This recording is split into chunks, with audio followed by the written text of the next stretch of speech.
Monsieur Soubès, c'était important de répondre à l'appel de Christophe Geffray aujourd'hui pour cette manifestation. Bien sûr, c'est important. Quand on vise à être député de la République et donc représentant d'un territoire, mais aussi législateur sur des lois, des secteurs aussi importants que celui de la santé, il est important d'être avec les représentants syndicaux, il est important d'être avec les personnels quand ceux-ci occupent leur lieu de travail et défendent à la fois les patients, mais aussi défendent leurs collègues et leur outil de travail. Vous entendez ce qu'ils vous le disent, vous comprenez ce qu'ils vous disent, que voilà, l'hôpital est en tension depuis finalement des années et que le Covid n'a fait que mettre en lumière ces dysfonctionnements-là? Oui, bien sûr. On a beaucoup applaudi les patients, on a beaucoup applaudi les soignants et c'est aujourd'hui, on leur doit beaucoup de choses. Là où on n'a pas été assez vigilant collectivement, c'est à tout ce qui s'est passé avant le Covid.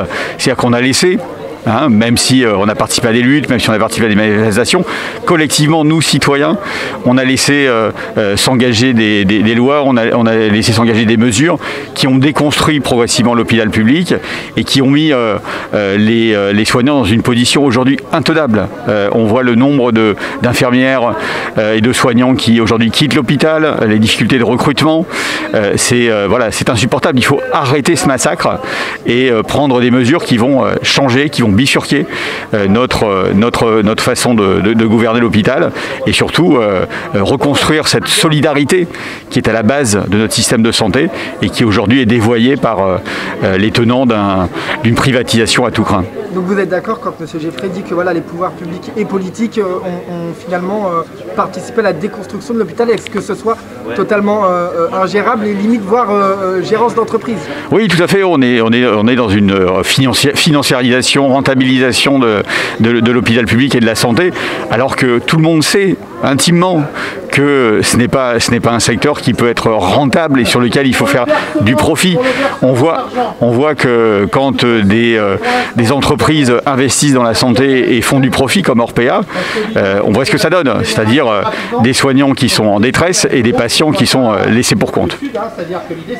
Quelle solution il faut y apporter aujourd'hui, concrètement, rapidement, pour pouvoir faire en sorte que le personnel hospitalier, l'hôpital, sorte la tête de l'eau, tout simplement? Oui, il y a tout un tas de mesures, bien évidemment, qui sont le programme de la NUPES qui fait de la santé et de l'hôpital un des piliers de ces engagements. Sortir de la logique de la tarification à l'activité, bien sûr, qui est à l'origine de la construction de l'hôpital public. C'est remettre véritablement le patient au cœur du système de santé, ce qui n'est plus aujourd'hui. On n'est plus dans une administration du soin que dans la réponse à des besoins de santé. Et puis c'est pour nos soignants, voilà, prendre soin de nos soignants, c'est essentiel. Donc ça veut dire un temps de travail revu, ça veut dire un rythme de travail aussi, et notamment la gestion des temps de repos reconstruit. Et puis ça veut dire reconnaître au juste prix leur investissement par des efforts de rémunération qui permettront de faciliter des recrutements d'infirmiers et de soignants en général.